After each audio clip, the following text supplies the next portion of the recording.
Hello students. इस lecture में हम कंटिन्यू कर रहे हैं capital budgeting risk analysis. In this lecture we will discuss second method which is Hiller's coefficient of variation method with unequal probability. So in this case what happens, we start a project in zero time period. It means money is invested. Then life of project is estimated. Suppose it is 3 years, first year, second year, third year. And then we have to estimate a cash inflow for different years, and different events take place. Suppose our events are high sale, medium sale, low sale. So it means events are expressed like this: high sale, it can be medium sale, or it can be low sales. Which is also similar to, we can say, high sale means during boom, this is stability, this is recession. So now we are given what is the probabilities. Probability means what is the chance of expecting this cash inflow under different events. Suppose in first year high sale probability is 0.5, 0.3, 0.2. But in second year probability may change. Suppose in second year it becomes 0.4, 0.4, 0.2. Again in third year, like we have taken life is 3 years, it may again change. Suppose it is 0.3, 0.3, 0.4.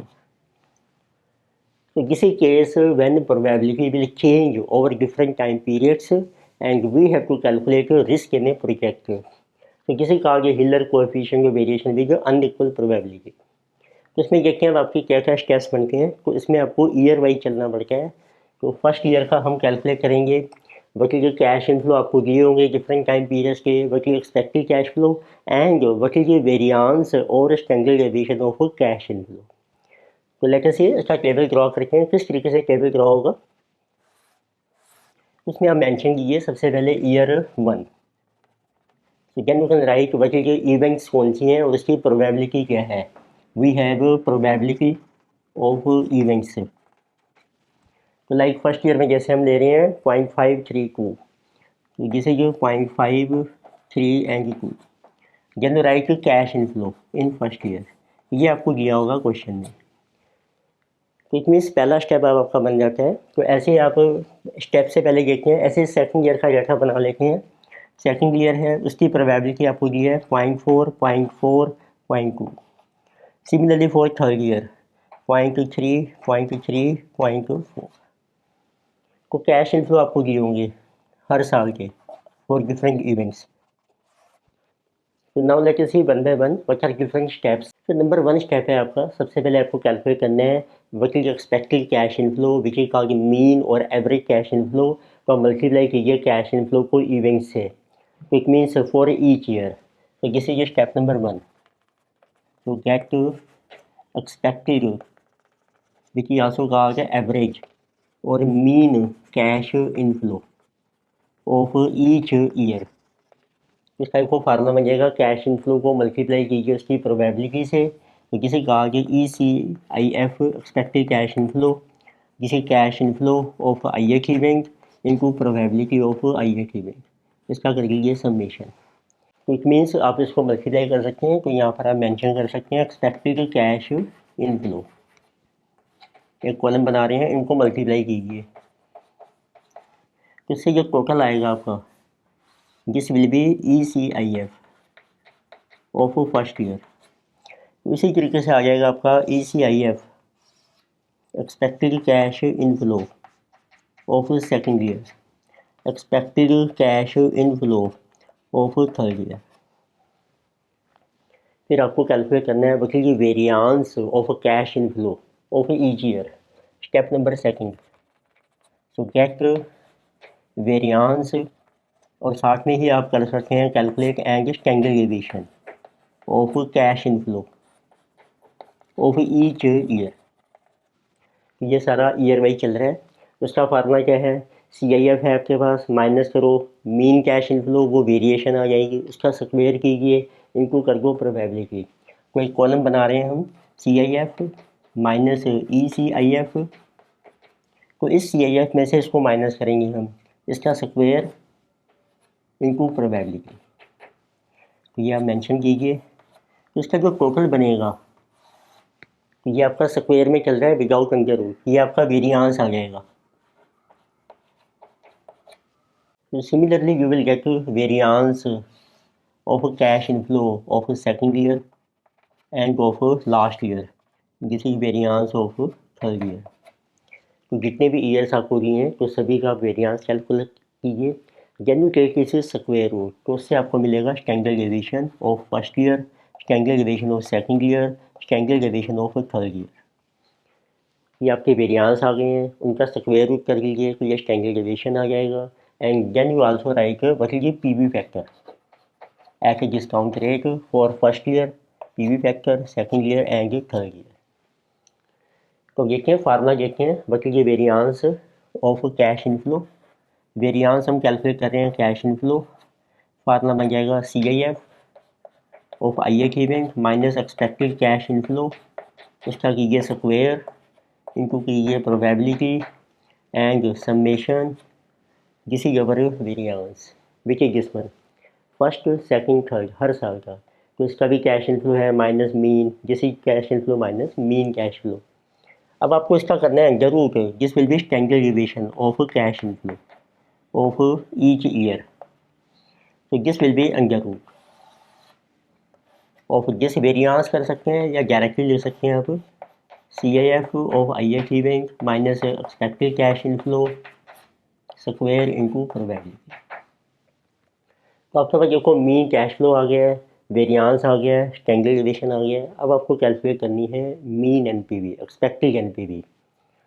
Step number 3, get expected NPV which is also कहा कि mean और average NPV। तो इसका formula बन जाएगा, अब आपके पास देखो कैश इनफ्लो है expected single cash flow for each year, तो उसको मल्टीप्लाई कीजिए प्रेजेंट वैल्यू फैक्टर से, तो it means expected NPV is equal to present value of expected cash inflow, उसका कीजिए टोटल समेशन माइनस कर लीजिए इन्वेस्टमेंट।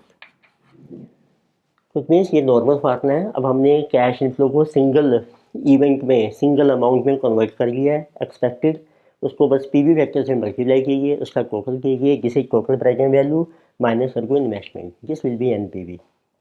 अब आता है रिस्क कैसे कैलकुलेट करेंगे हम प्रोजेक्ट का। अब उसमें दो केस आते हैं आपके, गेट रिस्क ऑफ प्रोजेक्ट। तो रिस्क को हम मेजर करते हैं स्टैंडर्ड डेविएशन से, पर इसमें अब दो केस बनते हैं। इस केस में जब आपकी प्रोबेबिलिटी चेंज हो रही है over different periods of time, दो केसेज हैं आपके। If cash inflows are independent, तो cash inflows are independent, it means second year का जो कैश इनफ्लो है it doesn't depend upon first year cash inflow, third year doesn't depend upon second. But if it depends, जिसे कहा जो cash inflows are dependent, ये हम कहते हैं ये आर परफेक्टली डिपेंडेंट। दोनों में डिफरेंस क्या है, अब आपको रिस्क मेजर करना है। तो जब इंडिपेंडेंट कैश फ्लो है फिर तो हम लेते हैं वेरियांस, तो वेरियांस में देखोगे ये स्क्वायर चल रहा है, तो हमें अब इसकी निकालनी है प्रेजेंट वैल्यू। तो first we get variance of project. तो आपने लिया देखो वेरियांस फर्स्ट ईयर का, variance second year, variance third year. तो जब आप इसकी प्रेजेंट वैल्यू कैलकुलेट करके हम डिराइव करते हैं 1 + R, किसी फॉर 1 ईयर 2 ईयर एंड किसी फॉर 3 ईयर, पर ये सारे स्क्वायर हो रहे हैं, तो इट मीन्स टाइम पीरियड भी आपका स्क्वायर हो जाएगा। ये बन जाएगा 1 + R, 1 × 2 मीन्स 2 टाइम्स। यहाँ पर ये है सेकंड ईयर का फैक्टर, पर ये भी स्क्वायर हो गया है, 2 × 2 ये बन जाएगा 4, ये बन जाएगा आपका 3 × 2 6, इनका कर लीजिए टोटल। तो इट मीन्स एक तरीके से आपको लेना है वेरियांस फर्स्ट ईयर का, बल्कि पीवी फैक्टर है सेकंड ईयर का, लेकिन इसको इस तरीके से लिखें variance of first year into PV factor for 2 year, variance of second year into PV factor at R for this will be for 4 year. Similarly third variance plus variance of third year into PV factor at R for 6 year. तो ये इसका formula बनाता है variance. तो variance का कर लीजिए अब आप, ये जो टोटल आ गया है इसका कर दो under root, that will be standard deviation of NPV of project. Formula ये स्क्वायर रूट ऑफ वेरिएंस। फिर आप कैलकुलेट कर सकते हैं coefficient of variation. C V का फार्मूला सेम है, standard deviation of N P भी आ गया है, divided by expected N P भी into 100, which means what is percentage of variation. अब देखते हैं सेकंड केस में जब डिपेंडेंट कैश इनफ्लो है उसमें आपको वेरिएंस नहीं चाहिए, आपको यूज करना है डायरेक्टली स्टैंडर्ड डेविएशन और उसकी करगो प्रेजेंट वैल्यू। तो इट मीन्स इस केस में आपका फार्मूला बन जाएगा, डायरेक्ट आंसर आएगा standard deviation of N P V is standard deviation of first into P V factor at R for 1 year plus standard deviation of second into PV factor at R for 2 year plus standard deviation of 3 into PV factor at R for 3. So this will total will be our standard deviation. तो इसमें इस independent में पहले आपको variance calculate करना है और variance में आपको ध्यान रखना है पीवी फैक्टर हम ले रहे हैं डबल टाइम पीरियड के, क्योंकि वेरिएंस ऑलरेडी स्क्वायर है, उनका समेशन करके आपको पहले मिलेगा वेरिएंस, उसका कीजिए अंडर रूट, वो बन जाएगा स्टैंडर्ड डेविएशन। जब डिपेंडेंट कैश इनफ्लो है उसमें डायरेक्टली आपको स्टैंडर्ड डेविएशन ही कैलकुलेट करना है। स्टैंडर्ड डेविएशन है आपके पास हर साल का, उसको पीवी फैक्टर से करके multiply, then you can determine CB. CB का फार्मूला सेम है, standard deviation of NPV upon mean NPV into 100।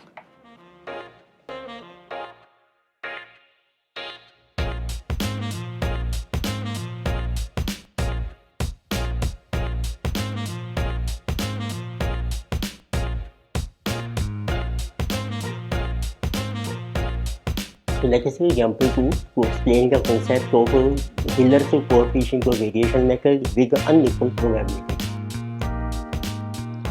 तो इस एग्जाम्पल में देखिए आपको डाटा मेंशन किया है, A B limited is planning to buy machinery for ₹50 lakhs, expected cash flow after tax for next 3 year is given.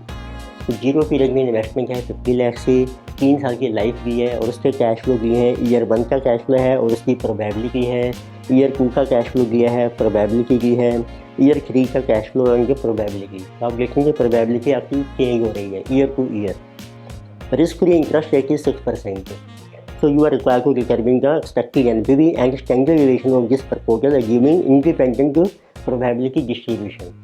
देखिए आपका cash inflow independent है, then what will be standard deviation and NPV and determine expected NPV and standard deviation of this proposal assuming perfectly dependent probability distribution. देखिए आपके cash inflow perfectly dependent है, what will be standard deviation and NPV. तो इसमें दोनों cases उन्होंने पूछे हैं इस एग्जाम्पल में। तो लेट अस सी। तो आपके पास इन्वेस्टमेंट की है जो 50 लैक्स, तो डेटा आपका सारा लैक्स में चल रहा है, 3 साल की लाइफ है, कैश इनफ्लो है, प्रोबेबिलिटी है, तो हम टेबल ड्रॉ करते हैं फॉर 3 ईयर्स। तो year 1, 2 and 3। So cash flow after tax is given, जिसे ये CF की और उसकी प्रोबेबिलिटी आपको दी है, probability which we can say even I, so it will be probability of I agreement. Cash flow किया है 15, 20, 30. Probability is given 0.343. So then we have second year. So it means जैसे ये year 1 only, then we write year 2. तो उसमें भी cash flow after tax आपको दिया है 20, 30, 40. तो जिसे 20, 30 एंड 40. तो इसमें आपको 3 इवेंट्स मेंशन की हैं और उसकी प्रोबेबिलिटी है 0.442. Then we have third year, cash flow after tax is given 25, 35 and 50. Probability 0.631. तो आपका पहला स्टेप है कि आपको कैलकुलेट करना है average cash flow of each year. तो मल्टीप्लाई कीजिए cash flow after tax into probability of I event. उसका जो टोटल बनेगा this will be our expected cash flow for first year. ऐसे ही आपका सेकंड ईयर का आ जाएगा, let us write ECF, short में लिख रहा हूँ मैं second year. Then for third year जैसे कि expected cash flow of third year. तो let us see how much is this, तो उसको मल्टीप्लाई कीजिए 4.5, जैसे ये 8 and 9, 21.25 is expected cash flow. So this is 8, this is 12, 8, 28. This is our 15, so 35 into 0.3, 10.5 into 5, 30.5. तो this was your first step. Second step में अब आपको variance और स्टैंडर्ड डिविएशन कैलकुलेट करना है कैश फ्लो का। उसके लिए टेबल बनेगा हमारा कैश फ्लो, शॉर्ट में लिख रहा हूँ मैं, माइनस एक्सपेक्टेड कैश फ्लो, उसका कीजिए square into probability. Let us see variance, so this will be 15 minus 21.5, this is minus 6.5, उसका कीजिए आप square and into probability 0.3, this is 12.675. Then 20 minus 21.5 minus 1.5, इसका कीजिए आप स्क्वायर इनटू 0.4, this is 0.9. यानी कि 30 minus 21.5 8.5 and its square into 0.3 21.675 and then its summation, ये आपका आ जाएगा variance of first year. So this is coming 35.25. So similarly for second year, 20 minus 28, this is our 8, उसका square कीजिए 64 into 0.4, 25.6. 30 minus 28, this is 2 square 4 into 0.4, 1.60. 40 minus 28, 12 square 144, so 144 into 0.2, 28.8. इसका summation कीजिए, this will become variance of second year, this is 56. तो similarly for third year 25 minus 30.5, 5.5 negative, उसका square कीजिए positive हो जाएगा into 0.6, 18.15. So 35 minus 30.5, 4.5, its square into 0.3, 6.075. Then 50 minus 30.5, 19.5, its square into 0.1, 38.025. यानी कि summation, this will be variance of third year. So this is coming 62.25. अब आप calculate कर सकते हैं इनके standard deviation. Standard deviation of first, इसका कर लीजिए आप अंडर रूट 35.25, तो 35.25 under root 5.937. Similarly 56 eight see square root, this is standard deviation of second year 7.483. यानी standard deviation of third year 62.25 is square root 7.89. Then you can also write present value factors, PV factor. Discount rate देखो आपको mention किया है 6% risk free rate for 1 year, 2 year, 3 year. PV factors are 0.9434. Then for second year 0.89 and for third year 0.8396. ये आपका सारा data draw हो गया। अब हम कैलकुलेट कर सकते हैं first of all working NPV, expected NPV. तो let us see expected NPV, तो उसका फार्मूला है average cash inflow 21.5 into PV factor 0.9434 plus expected cash inflow 28 into PV factor 0.89 plus expected cash flow 30.5 into PV factor 0.8396। तो उसका total कीजिए minus investment 50 lakh, that will be our expected NPV. So this NPV is coming to be 20.81 lakh. तो rupees आपके चल रही हैं लैक्स में। अब आपको कैलकुलेट करना है रिस्क ऑफ प्रोजेक्ट। तो इसमें दो केस हैं, इंडिपेंडेंट कैश इनफ्लो, डिपेंडेंट। तो फर्स्ट केस लेते हैं मैं कैश इनफ्लो सारे इंडिपेंडेंट।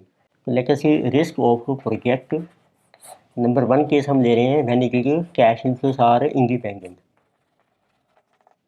उस केस में पहले वेरियांस कैलकुलेट होगा ऑफ प्रोजेक्ट। तो वेरियांस का फार्मूला है variance of first year, second year, third year, इसको मल्टीप्लाई कीजिए PV factor of second year, fourth year and six year, double time factor से।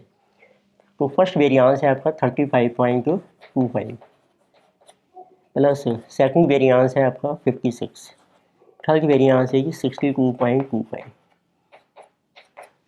पीवी फैक्टर्स आप लीजिए सेकेंड ईयर 86% फॉर 2 ईयर के लिए 0.89, then for fourth year 0.792, then 6 year 0.705। इसका कर लीजिए सबमिशन। तो किसी 35.25 टाइम्स 0.89, 56 टाइम्स 0.792, 62.25 टाइम्स 0.705। तो दिस टोटली 119.61। तो कैंगुलेशन है इसका अंडर रूट 119, तो किसी 10.937। तो then you can calculate coefficient of variation, कितने परसेंट आपकी वेरिएशन है। स्टैंडर्ड डेविएशन डिवाइडेड बाय और मीन एनपीवी 20.81 into 100। तो किसी को नहीं 52.56%। Then we have second case when cash inflows are dependent. Then we have a second case when cash inflows are dependent. इस case में आपको स्टैंडर्ड डेविएशन यूज करना है, उसकी पहले करेंगे present value. It means standard deviation of NPV is standard deviation of first year 5.937, इसको multiply करेंगे फर्स्ट ईयर के ही पीवी फैक्टर से 0.9434 plus standard deviation of second year 7.483 into PV factor 89, standard deviation of third year 7.89 into 0.8396। इसका जो total बनेगा that is standard deviation of NPV. तो let us see this is coming 5.937 times 0.9434 7.483 तो times 0.89 7.89 times 0.8396। तो this totally 18.8825। Round भी कर सकते हैं 18.89। Now you can calculate your coefficient of variation. Standard deviation 18.885 upon mean NPV 20.81 times 100। तो किसी coming 90.75% आपकी वेरिएशन आ रही है इस प्रोजेक्ट की। इस लेक्चर में हमने डिस्कस किया है Hillier's coefficient of variation method with unequal probability. तो फर्दर मैथड्स हम कंटिन्यू करेंगे नेक्स्ट लेक्चर में। Thank you.